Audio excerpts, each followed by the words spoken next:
Hello student, how are you? I hope all you are fine. तो आज हम पढ़ने वाले हैं जियोग्राफी का फर्स्ट चैप्टर जिसका नाम है एनवायरनमेंट। तो ये जो एनवायरनमेंट का मतलब होता है, ये मतलब हम एक स्टोरी के जरिए समझेंगे कि एक्चुअल में एनवायरनमेंट का मतलब क्या होता है। आप तो 5th-6th से पढ़ते ही आ रहे हो जियोग्राफी, बट हम आज पढ़ने वाले हैं एनवायरनमेंट के बारे में और उसके एक्चुअल मीनिंग के बारे में। तो चलिए शुरू करते हैं। After the long vacation, when Ravi started going to school again, he noticed that the only playground next to his school was dug up. तो लॉन्ग वैकेशन ख़त्म हुआ है और अब बारी है स्कूल जाने की। और जब रवि स्कूल में जाता है और स्कूल जाने के बाद सबसे पहले वो चीज़ नोटिस करता है, वो कौन सी चीज़ होती है? प्लेग्राउंड। अगर आप भी कभी वैकेशन के बाद स्कूल जाते हो तो आप भी सबसे पहले प्लेग्राउंड नोटिस करते हो। क्यों? क्योंकि वहाँ पे तो आपको खेलने की बहुत ही ज़्यादा मज़ा आती है। तो वैसा ही यहाँ पे हुआ, रवि ने जैसे ही प्लेग्राउंड को नोटिस किया तो पूरा प्लेग्राउंड में गड्ढे ही गड्ढे थे। क्या था? गड्ढे ही गड्ढे। अब इसको देख के वो कंफ्यूज हो गया कि ये क्या हो गया।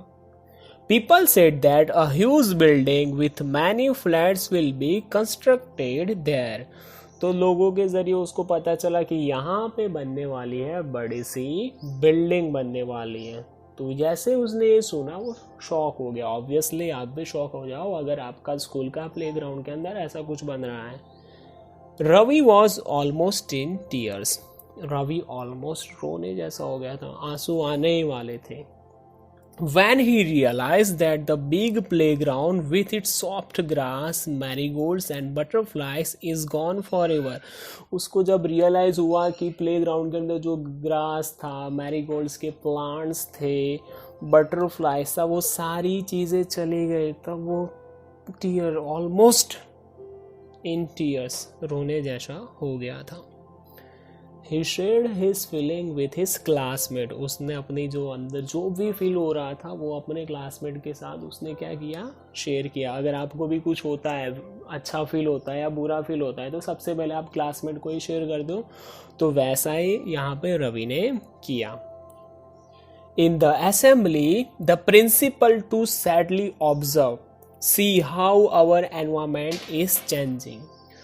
तो मॉर्निंग की असेंबली थी, उसमें भी प्रिंसिपल भी सैड लग रहे थे और प्रिंसिपल ने बोला कि देखो हमारा जो आसपास का एनवायरनमेंट है वो किस तरह चेंज हो रहा है। बहुत ही ज़्यादा चेंज हो गया, पहले क्या था और अब क्या है, बहुत ही ज़्यादा चेंजेस आ रहे हैं।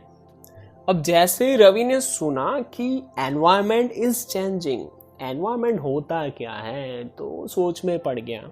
तो चलो आगे क्या होता है। In the class Ravi asked his teacher. Class शुरू हो गया और क्लास के अंदर रवि ने अपने टीचर को एक क्वेश्चन पूछा, व्हाट इज एनवायरनमेंट? टीचर को उसने क्वेश्चन पूछा कि टीचर ये एनवायरनमेंट क्या है? Whatever you see in your surrounding said the teacher. Teacher ने सिंपल आंसर दिया कि बेटा जो भी चीज़ तुम्हारे सराउंडेड है, तुम्हारे आसपास है, तुम्हारे आजू बाजू है, that is called environment. Ravi thought aloud, that means the school building, tables, chairs in the classroom, even that open field, the road, the garage, the garbage, my friends, all are part of our environment. Teacher इसका मतलब है कि जो school की buildings है, जो tables है, chairs है, क्लासरूम्स है, रोड्स है, गार्बेज है, ये जो मेरे आसपास में बैठे हुए फ्रेंड्स है, आप हो, ये सारी चीज़ें एनवायरनमेंट की पार्ट है। तो देखो अब टीचर ने आंसर क्या देते हैं। Yes said the teacher. Teacher ने बोला कि यस बेटा, but wait, some object are created by nature. तो टीचर बता रहे हैं कि हाँ बेटा ये सारा पार्ट एनवायरनमेंट का है, बट रुको अब मैं आपको क्लैरिफाई करती हूँ एक्चुअल में एनवायरनमेंट के अंदर कितने सारे टाइप्स आते हैं। तो उसमें टीचर बता रहे हैं कि कुछ ऑब्जेक्ट होते हैं वो मेड बाय नेचर होता है। उसके एग्जाम्पल है mountains, reverse, trees and animals. ये जितनी भी चीज़ें हैं it is made by nature, तो ये क्या है? नेचुरल एनवायरनमेंट है। अदर्स मेड बाय पीपल, और दूसरे जो ऑब्जेक्ट होते हैं वो कौन बनाता है? फॉर एग्जाम्पल रोड्स है, कार्स है, क्लोथ्स है और बुक्स है, ये सारी चीज़ ह्यूमन बनाए, तो it is called a human made environment. तो एनवायरमेंट हमें पता चल गया बेसिक मीनिंग्स कि इसका मतलब क्या होता है। Whatever you see in your surrounding it is called environment.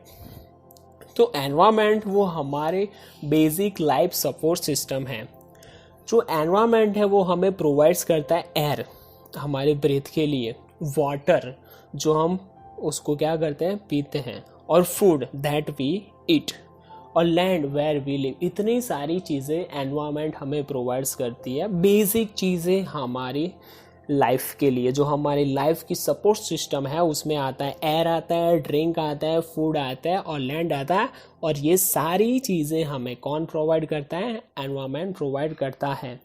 और ये है, इसमें भी हम ह्यूमन क्या करते हैं? वो एनवायरनमेंट को मॉडिफाई करते हैं। अब ह्यूमंस एनवायरनमेंट को मॉडिफाई कैसे करता है, चेंज कैसे करता है? तो उसका एग्जांपल है कि हम जो कार चलाते हैं उसके अंदर से जो धुआं निकलता है उसकी वजह से जो नेचुरल एयर होती है उसको हम क्या करते हैं? मॉडिफाई करते हैं, चेंजेस करते हैं। उसके अंदर हम क्या करते हैं? पॉल्यूशन फैलाते हैं, वो कार के पीछे से निकला हुए धुएं की वजह से।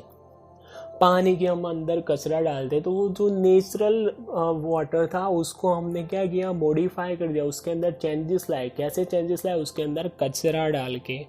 उसके अलावा जो लैंड्स होता है, नेचुरल लैंड्स होते हैं, माउंटेन्स है, ये हम जहाँ पे रह रहे हैं वो लैंड है, वहाँ पे हमने क्या बनाए? बड़े बड़े घर बनाए।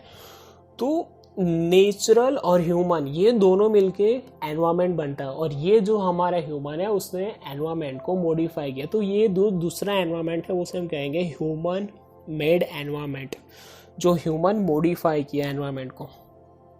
ह्यूमन ने बहुत सारी चीज़ें बनाई, कार्स, मिल्स, फैक्ट्रीज बनाई, बहुत कुछ बनाई। अब हमने ऊपर की स्टोरी के जरिए हमें पता तो चल गया, हमें इतना बेसिक नॉलेज तो मिल गया कि हमारे जो आसपास चीज़ें होती है that is called environment. But चलिए अब हम जानते हैं कि एक्चुअल मीनिंग क्या होता है एनवायरनमेंट का। तो चलिए देखते हैं।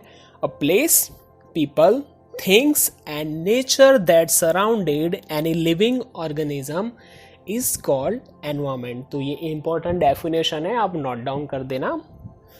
तो फिर से देखते हैं। प्लेस मतलब कि कोई जगह, पीपल लोग, थिंग्स मतलब कि कोई भी चीज़ होती है, and nature that surrounded any living organism, ये सारी चीज़ें कोई भी लिविंग ऑर्गेनिज्म को सराउंड करती है, उसके आसपास होती है, उसके आजू बाजू होती है, दैट इज कॉल्ड एनवायरनमेंट।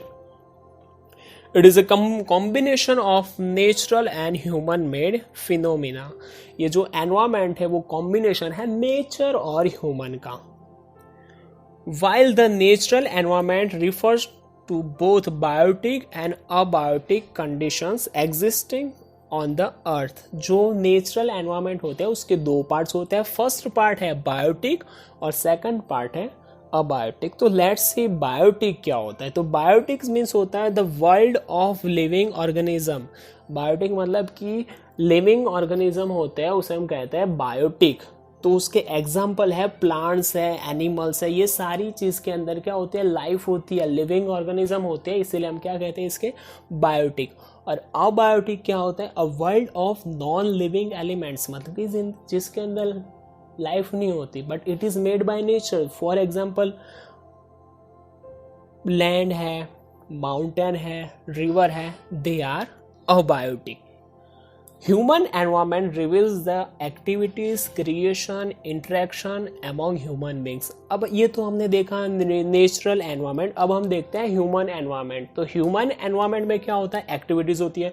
जितनी भी हम एक्टिविटीज़ करते हैं, जैसे कि कोई भी फेस्टिवल आता है उसके अंदर इमोशन होते हैं, बहुत कुछ होता है, वो भी एक एनवायरनमेंट क्रिएट करता है। जो क्रिएशन होते हैं, हम कंस्ट्रक्ट करते हैं बड़ी बड़ी बिल्डिंग्स, उसको डिस्ट्रक्शन भी करते हैं, तोड़ते भी है, बनाते हैं, फिर इंटरेक्शन करते हैं दूसरे ह्यूमन के साथ, कम्युनिकेशन करते हैं, वो सारी चीज़ आती है ह्यूमन एनवायरनमेंट के अंदर।